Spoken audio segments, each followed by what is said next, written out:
Assalamualaikum warahmatullahi wabarakatuh.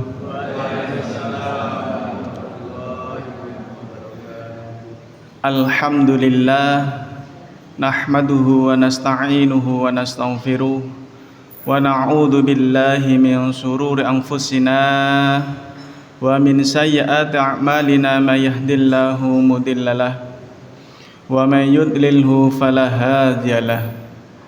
Asyhadu an la ilaha illallah wa asyhadu anna Muhammadan abduhu wa rasuluh. Allahumma sholli ala Muhammad wa ala alihi wa sahbihi ajma'in. Qala Allah ta'ala fil kitabil karim, a'udzu billahi minasy syaithanir rajim. Inna a'tainakal kautsar fasalli li rabbika wanhar inna syani'aka huwal abtar. Al-ayah. Shadaqallahul azim. Syukur alhamdulillah kita panjatkan kehadirat Allah Subhanahu wa taala yang mana sampai hari ini, malam hari ini, detik ini kita masih diberikan kesehatan oleh Allah, masih diberikan kesempatan oleh Allah, yang itu nilainya sangatlah luar biasa. Nikmat yang kadang-kadang di luar nalar manusia, dan tidak ada satupun manusia yang sanggup untuk menghitung berapa besar dan berapa banyak nikmat Allah yang telah diberikan kepada kita semuanya. Hari ini saja, jikalau kita introspeksi diri, betapa luar biasanya nikmat Allah yang telah diberikan kepada kita semuanya, sehingga kita bisa duduk tegak di tempat yang mulia ini untuk berdoa, beribadah, bermunajat kepada Allah Subhanahu wa taala tanpa sedikit pun kekurangan ataupun kendala. Nyun sewu, beberapa hari ini saya keliling di rumah sakit, Pak, karena menjaga sang ibu yang sedang dirawat di rumah sakit.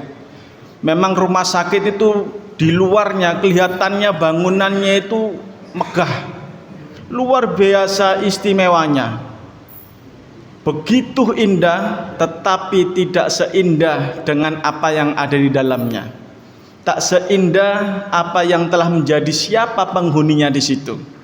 Mereka di sana tetangisan, penuh dengan kegelisahan, penuh dengan kesedihan, karena ada satu saja nikmat yang dari Allah dicabut. Maka di sini kita bisa berkaca betapa nikmatnya, khususnya nikmat sehat kita, mulai dari ujung badan kita yang paling atas, mata kita sehingga kita dapat melihat dengan sempurna, telinga kita sehingga kita dapat mendengar dengan sempurna, bahkan lesan kita yang sampai pada malam hari ini, mulai dari kecil kita mulai menangis belajar berbicara, sampai hari ini kita bisa berkomunikasi dengan baik tangan dan kaki kita sehingga kita mampu beraktivitas dalam kehidupan sehari-hari ini tanpa sedikit pun kekurangan ataupun kendala. Nah itu para hadirin, sebenarnya kita itu tidak mampu untuk menghitung nikmat yang telah diberikan oleh Allah kepada kita semuanya itu. Dan itu diberikan oleh Allah secara gratis, tanpa sedikit pun kita itu dipungut untuk biaya. Kalau kita melihat berapa harga orang yang tidak bisa bernafas dalam sehari itu jika kemarin COVID itu kita mau flashback lagi, satu tabung oksigen itu harganya sangat luar biasa, karena mereka tidak bisa bernafas seperti kita. Maka ini sangatlah luar biasa. Mulai dari sejak tadi pagi Allah memberikan kita nikmat udara yang segar, udara yang selalu baru diberikan kepada kita semuanya. Disadari ataupun tidak disadari, berapa kali kita menghirup udara ini kemudian mengeluarkan kembali, itu hampir tidak ada hitungannya, Pak. Tapi oleh Allah dicukupkan kepada seluruh hambanya, diberikan oleh Allah kepada seluruh hambanya. Ini sangatlah luar biasa. Belum lagi nikmat iman kita yang mampu mendorong hati dan pikiran kita sehingga kita mampu bergerak dan berjalan menuju rumah Allah. Apalagi dilanjutkan dengan thalabul ilmi. Ini para malaikat turun dan menyaksikan kita semuanya. Bukan hanya menyaksikan, Pak, tapi juga mendoakan setiap hajat kita yang kita lantunkan kepada Allah SWT. Maka jika dibahasakan di dalam kitab itu, Allah menjelaskan ketika ada majelis yang mulia seperti kita malam hari ini, Allah memerintahkan kepada seluruh malaikat untuk melihat. Hai malaikat, lihatlah apa yang terjadi di Masjid Al-Furqan itu. Kegiatan apa yang dilakukan jamaah di Masjid Al-Furqan itu. Maka Allah melaporkan kegiatan, namanya si A, si B, si C. Kemudian dilaporkan oleh Allah. Kemudian Allah memerintahkan kepada malaikat, tanyakan, lihat apa yang menjadi hajat seluruh jamaah di Masjid Al-Furqan itu. Niscaya Allah akan mengabulkan seluruh hajat kita. Maka itulah juga nikmat yang sangat luar biasa yang diberikan kepada kita semuanya. Hadirin yang dirahmati Allah Subhanahu wa taala, sesuai dengan tema kita pada malam hari ini, ada 3 hal yang bisa menjerumuskan manusia sehingga manusia itu bisa binasa. Mungkin kita sudah sering mendengar bahwasanya musuh yang paling nyata yang telah dihadapi oleh manusia yaitu setan yang terkutuk, yang senantiasa menggoda, mengganggu, menjerumuskan setiap hamba-hambanya Allah. Dan itu merupakan janji setan ketika dikeluarkan dari surga, ketika dilaknat oleh Allah. Mereka berjanji, mungkin saya bisa menuruti apa yang telah disampaikan oleh Allah, keluar dari surga, akan tetapi saya minta satu permintaan, yaitu berikanlah aku umur yang panjang sampai yaumul kiamah, kemudian aku akan menggoda seluruh anak cucu Adam. Maka itu sudah menjadi janjinya setan. Mim baini aidhihim, saya akan menggoda dari arah depan. Wa min khalfihim, saya akan menggoda dari arah belakang. Wa angsama alihim, dan dari arah kanan dan dari arah kiri. Jadi seluruh penjuru mata angin kita itu sesungguhnya dikuasai oleh setan. Maka sangatlah kejam setan itu untuk menggoda dan menjerumuskan kita semuanya. Agar apa? Agar kita nanti bersama-sama untuk memasuki nerakanya Allah bersama mereka. Dan mereka tidak akan pernah berhenti sebelum kita mengikuti mereka semuanya. Maka di dalam kisah dijelaskan besok setan itu akan berpidato, Pak, di hadapan orang-orang yang bisa dikuasai mereka. Ketika yaumul qiyamah mereka berpidato, mereka bangga, mereka senang, dan mereka telah menyukseskan misinya. Dan mereka tidak mau disalahkan, dan mereka menyalahkan kita, kenapa imanmu lemah, maka kenapa keimananmu sangatlah dangkal sehingga engkau mampu kami jerumuskan. Tetapi di luar setan ada lagi 3 hal yang bisa membinasakan manusia di luar godaan setan. Maka apa saja itu?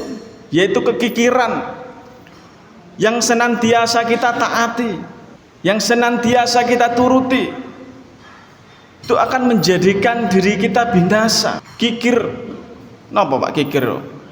Medit, pelit. Fa'amal muhlikatu wasuhum muta, yaitu orang yang kikir, wasuhum muta, orang yang pelit, bakil. Ketika ada masjid dibangun sembunyi, ketika ada kotak infak lewat dilihat begitu saja, dilewati begitu saja.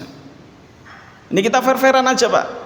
Ketika ada kotak infak yang lewat di hadapan kita, kemudian kita ngerogosak sing metu duit gambar Bung Karno warna abang, Pak, kira-kira masuk kembali ke dalam saku apakah dimasukkan kotak amal? Balik mana nang saku, Pak?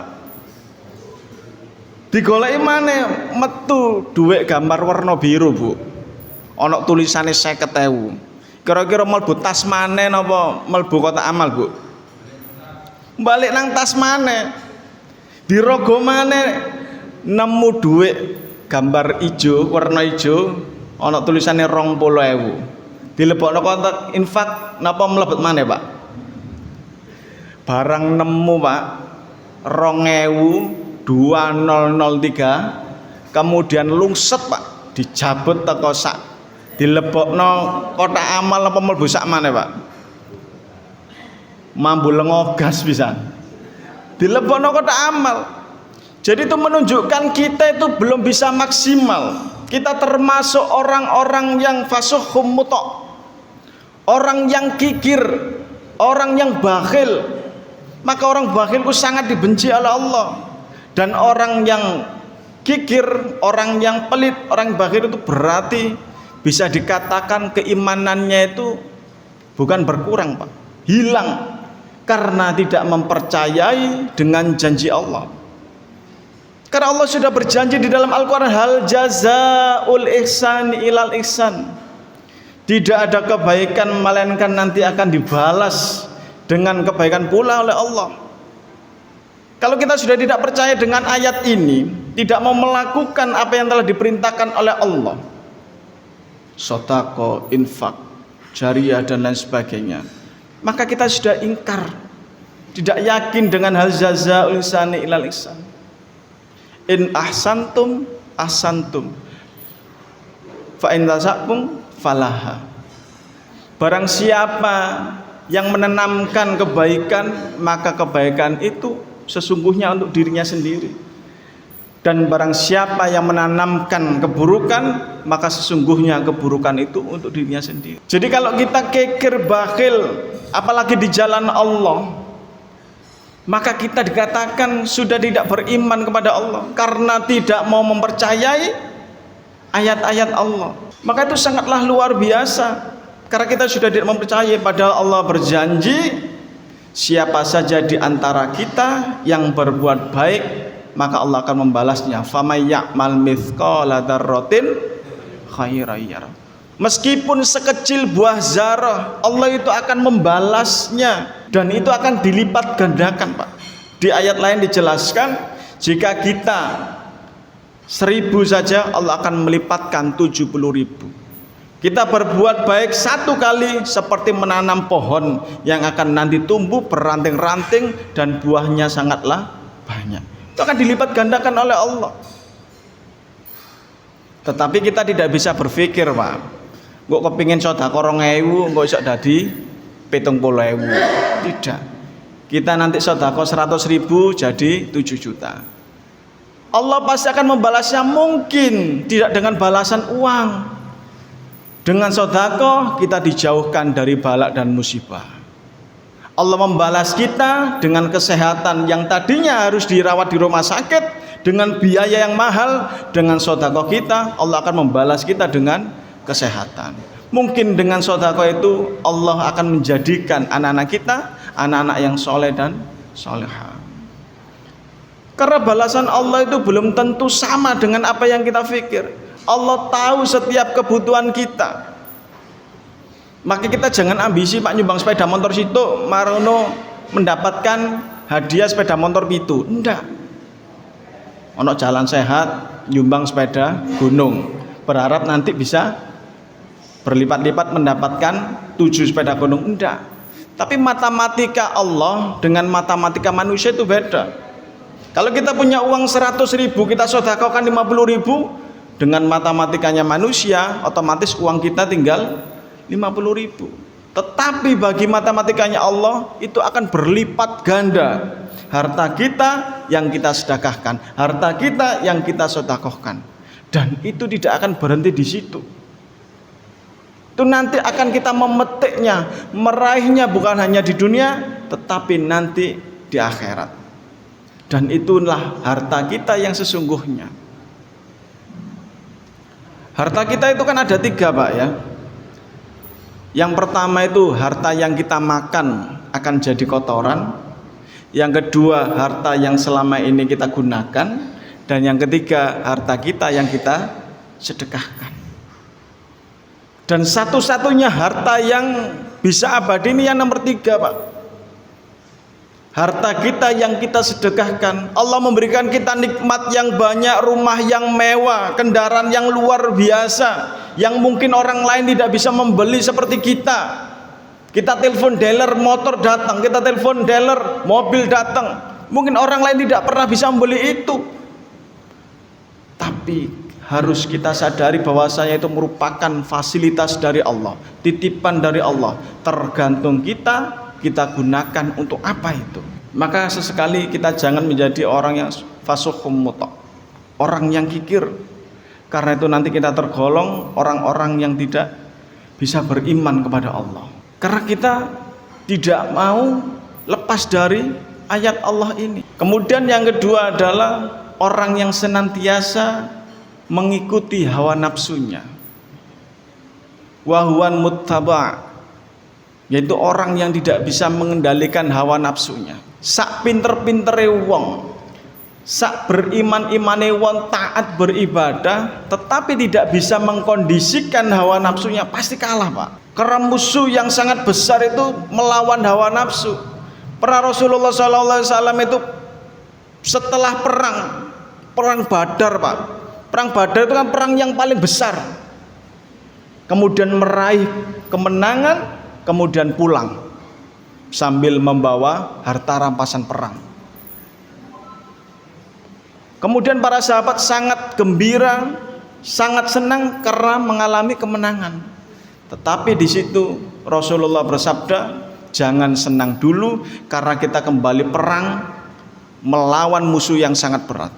Ya Rasulullah, bukankah ini benar-benar perang yang sangat besar? Kenapa kita masih ada musuh lagi yang lebih besar? Yaitu melawan hawa nafsu kita. Betapa luar biasanya hawa nafsu ini bisa menggelincirkan kita, bisa membinasakan kita. Maka di Al-Quran itu dikisahkan ada satu nama, yaitu Bal'am.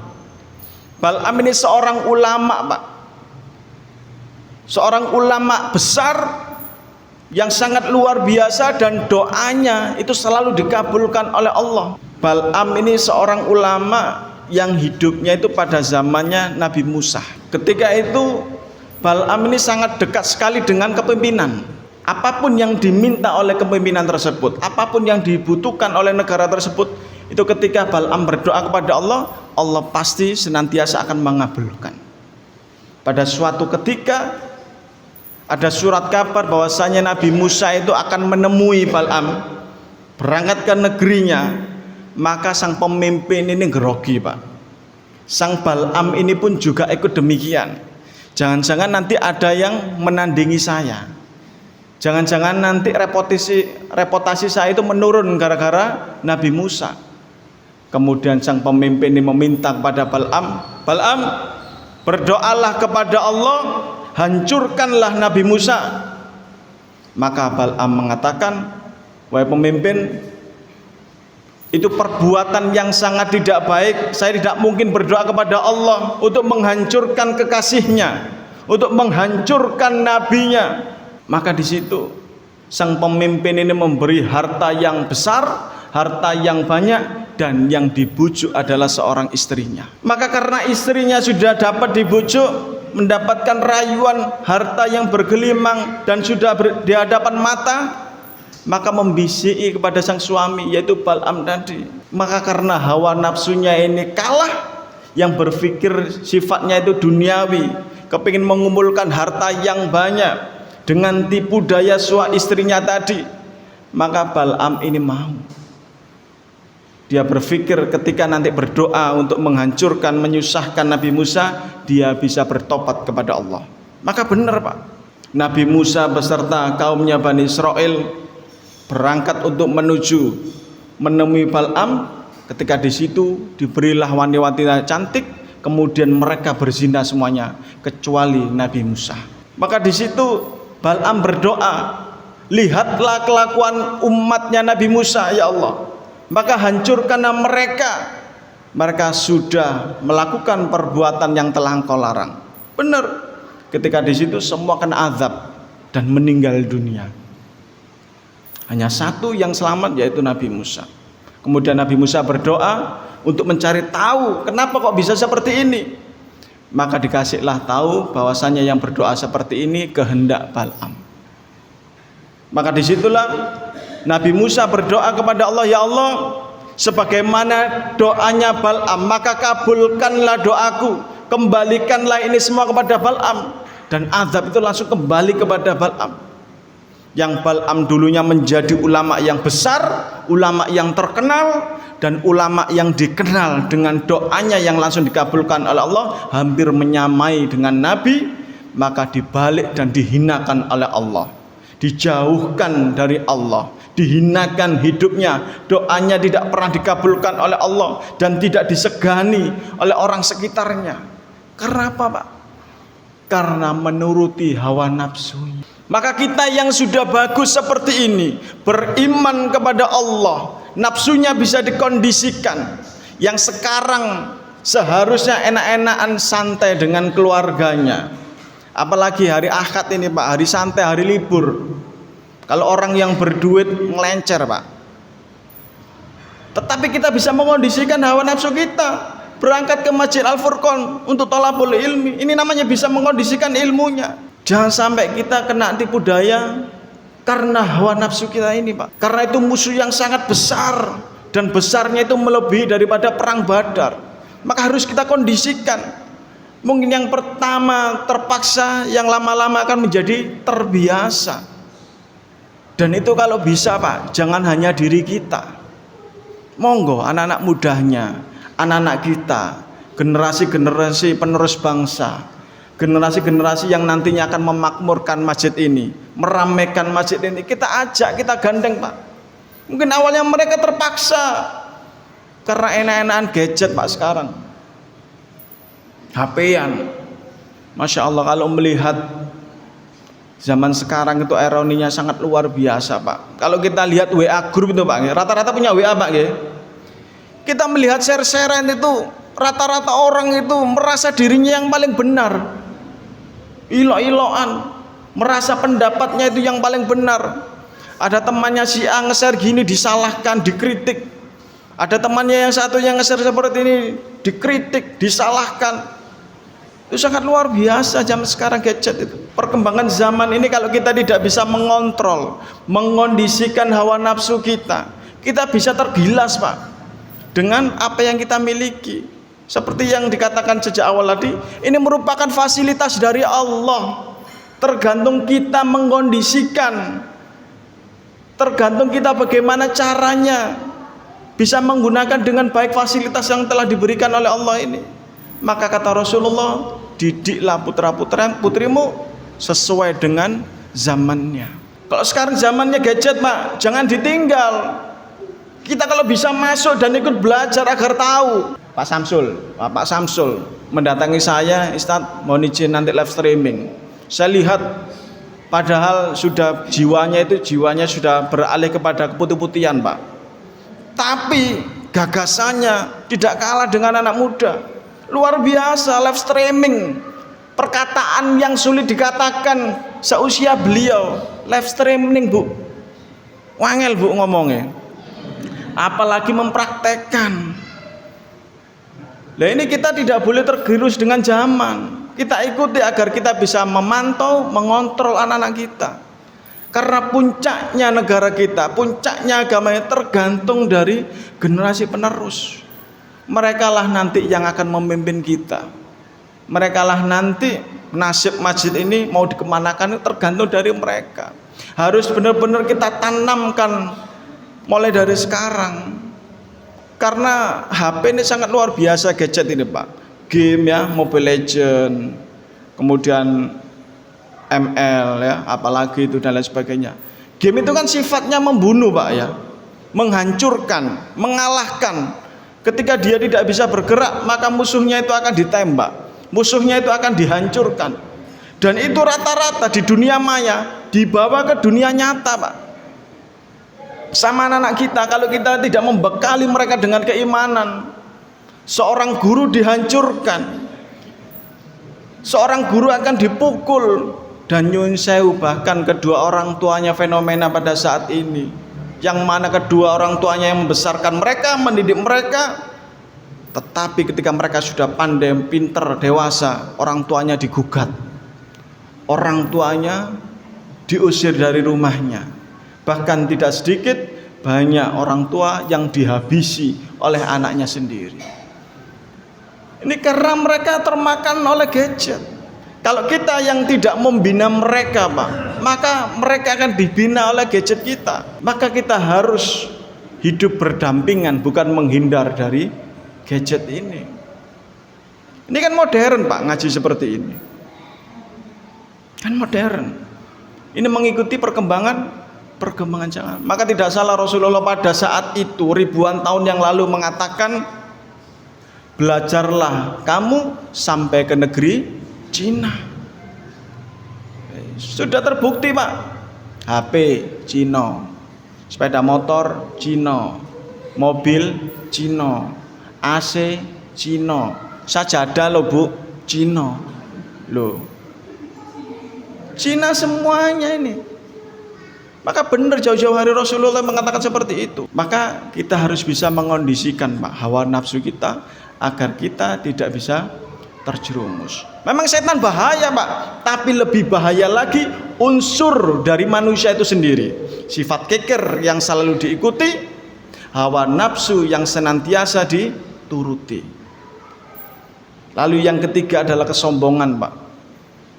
Nah, ini kalau kita tidak bisa menghindari kesombongan ini, setan itu awalnya tempatnya di surga, Pak.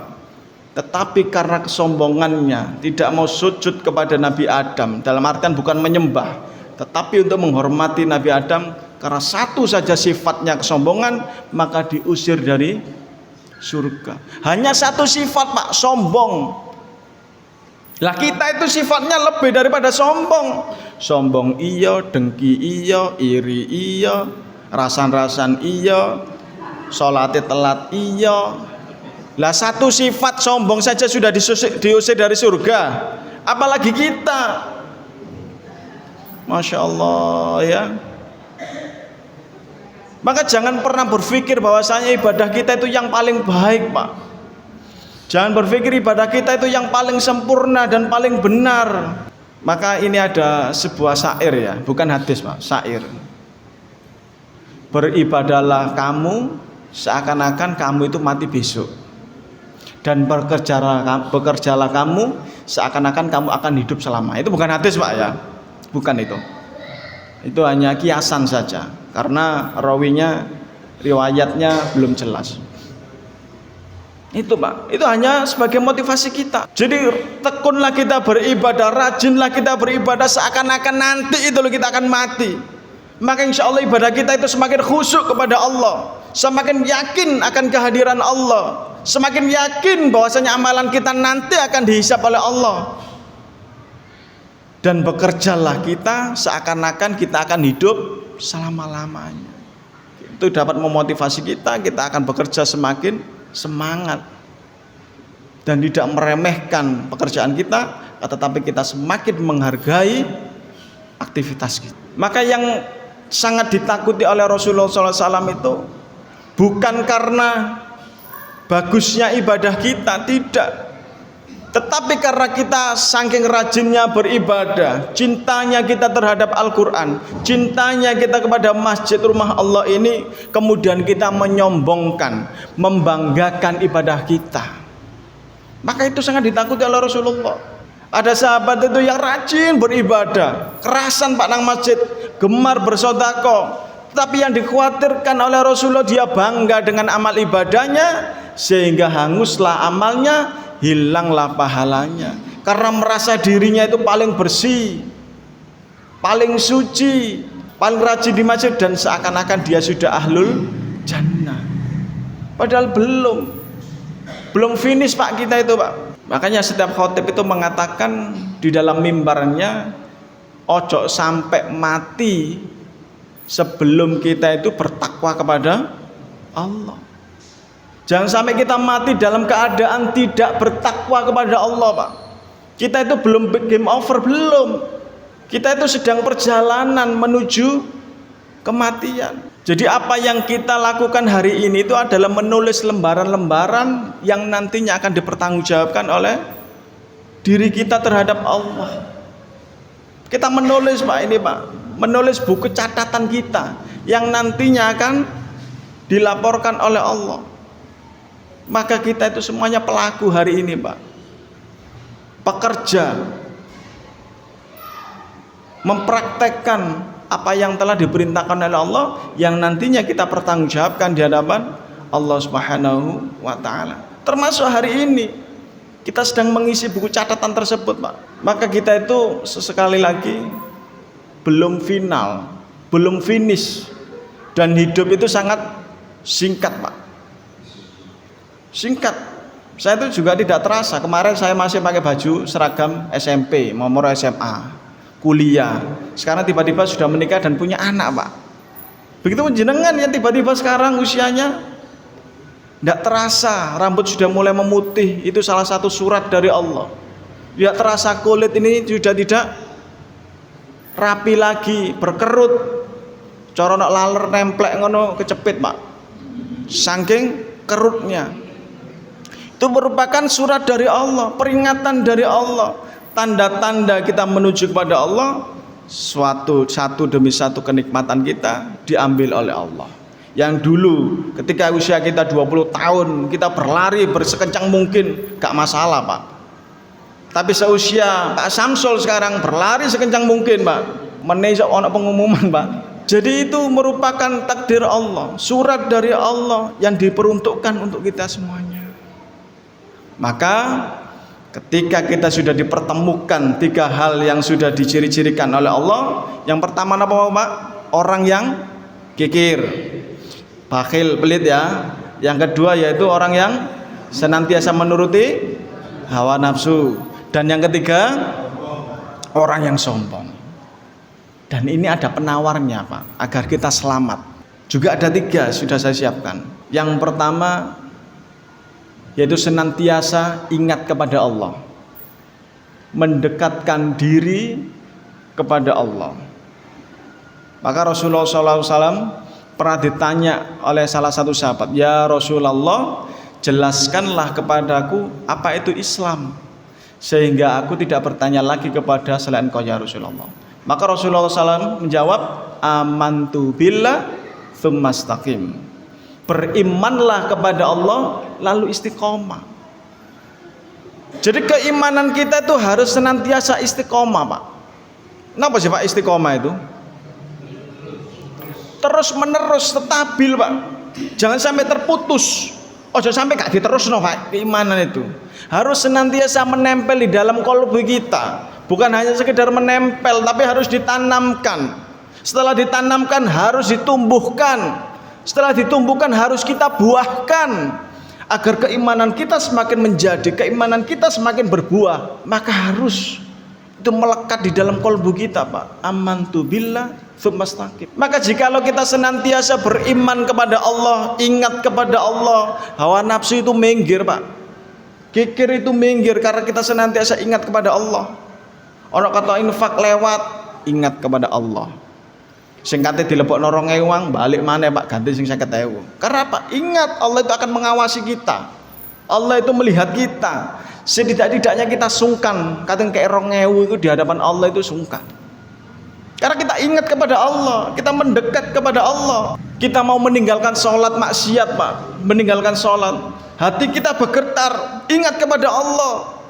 Maka kita langsung bersegera untuk sholat karena yakin bahwasanya Allah itu Al-Bashir, Allah Maha melihat, Allah Maha menatap, Allah Maha mengetahui apa yang kita kerjakan, baik secara terang-terangan seperti hari ini ataupun secara tersembunyi di dalam hati kita yang paling dalam. Allah itu Maha tahu Pak.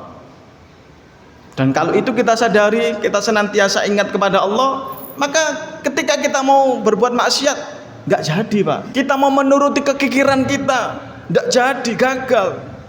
Kita mau menuruti hawa nafsu kita, nggak jadi, gagal. Kalau kita mau berbuat sombong, nggak jadi, gagal. Karena ada yang maha besar, yaitu Allah. Ada yang maha kekal abadi, Allah. Ada yang maha kaya, Allah.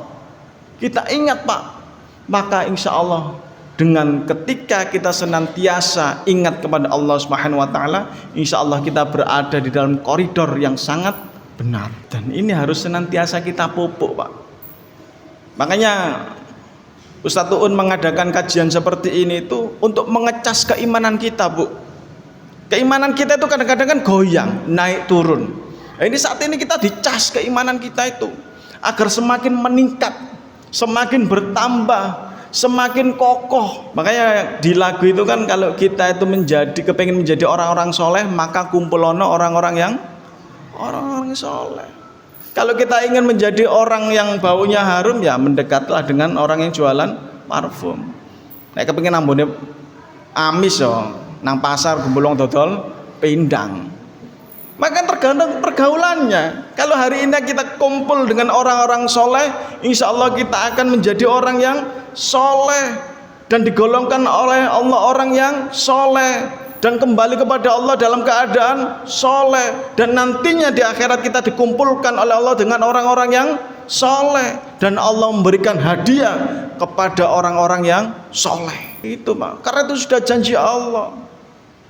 Allah akan memberikan surganya Allah kepada orang-orang yang beriman dan bertakwa kepada Allah Subhanahu wa taala. Mudah-mudahan termasuk kita, Pak. Karena saya yakin seluruh jamaah ini memiliki misi yang sama, memiliki cita-cita yang sama, yaitu kepingin meninggal dunia dalam keadaan husnul khotimah, dan kemudian mati di hadapan Allah diberikan tempat yang mulia. Gitu, Bu. Cita-cita kita kan sama, misi kita kan sama.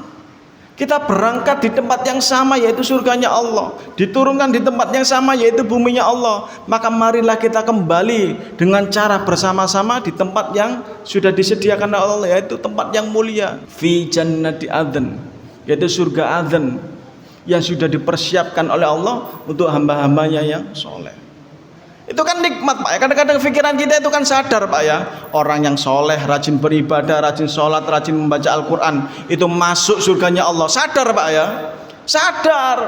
Orang yang sholat berjamaah itu nanti akan dilipat gandakan oleh Allah. Sadar. Orang yang senantiasa sholat subuh berjamaah itu nanti akan diberikan kemuliaan oleh Allah. Sadar. Dan saya sepakat, seluruh masjid ini gak usah diumumno, Pak. Wong sing senantiasa sholat subuh itu wong apik, dan itu pasti kita akan sadar. Tetapi kenapa kita tidak mau melakukan? Karena organ tubuh kita itu senantiasa diintimidasi, dikuasai oleh hawa nafsu kita. Maka itu sangat luar biasa. Lagi-lagi perang yang sangat besar. Tahu kalau itu baik, tidak mau melakukan karena diri kita dikuasai oleh hawa nafsu. Maka pikiran sepinter apapun, titelnya sebanyak apapun, kalah, Pak, dengan hawa nafsu. Karena hawa nafsu itu gak kelihatan, ada pada diri manusia masing-masing, dan gak esok dikandani, Pak. Bisa jadi ustadz itu ngomongnya hanya sekarang, bisa dipercaya sekarang, tapi keluar dari masjid ustadznya kalah. Apa yang disampaikan oleh ustadznya, ulamanya itu hilang. Yang mendominasi adalah hawa nafsunya.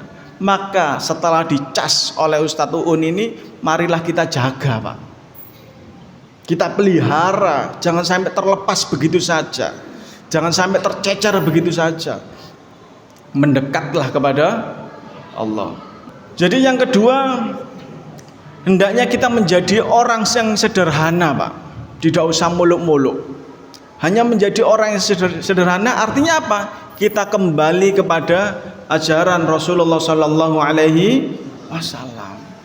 Berinfak ya berinfak yang biasa-biasa saja. Jangan terlalu berlebihan, Pak. Jare Ustadz mau kudu sing gede sing 100.000. Engko baru sampean nglebono nang infak 100.000 gelo, Pak. Boleh gak situ tadi amal jariah. Maka kita biasa-biasa saja menjadi orang yang sederhana. Jadi hidup kita meskipun menerima rezeki yang bergelimang, hidup kita tetap biasa, tidak usah berlebihan. Kita beribadah juga tidak usah terlalu ditunjuk-tunjukkan. Cukup hanya diri kita dan Allah yang Maha mengetahui. Cukup kita pamerkan kepada Allah saja, tidak perlu kita pamerkan terhadap sesama makhluk. terhadap sesama manusia. Itu nanti yang akan menjadikan amalan ibadah kita luntur, Pak. Karena kita beribadah hanya berharap dikagumi, berharap dipuji, berharap dibalas budi, berharap dihormati, dihargai, maka kita akan mendapatkan itu saja, Pak, ketika di dunia. Ketika di hadapan Allah, hilang amalnya, hanguslah ibadahnya. Kemudian yang ketiga, janganlah kita menjadi orang-orang yang tidak adil, Pak. Marilah kita menjadi orang itu yang adil. Makanya besok itu yang dihisap para pemimpin itu keadilannya dulu, Pak. Pemimpin yang selamat itu yaitu pemimpin yang adil. Dan setiap diri kita itu adalah pemimpin, minimal memimpin diri kita sendiri. Jangan sampai kita bakhil, kikir terhadap diri kita sendiri, Pak. Duwe akeh, tabungane akeh, tuku mas-masan isok, sandal japit pedot lho, Pak, sik kober dikemiteni. Maka itu menunjukkan kikir terhadap dirinya sendiri, bakhil terhadap dirinya sendiri. Ono kopiah sampe bulak warnane gak abang, gak ireng, gak ijo, tetep digawe. Molor benange ucul kabeh, Pak. Gak ditukok-tukokno, sarung ya sampe ngono. Sampai kutuun ya tetep aja digawe. Itu namanya kikir terhadap dirinya sendiri. Padahal sepeda motore anyar, Pak. Tapi digawe tuku kopiah, digawe tuku sarung, emang. Demikian dari saya, mungkin itu mudah-mudahan menjadi ilmu yang bermanfaat, dan mudah-mudahan nanti kita akan digolongkan oleh Allah orang-orang yang soleh dan dimuliakan oleh Allah fid dunya wal akhirah. Subhanakallahumma wa bihamdika asyhadu an la ilaha illa anta astaghfiruka wa atubu ilaik. Assalamualaikum warahmatullahi wabarakatuh.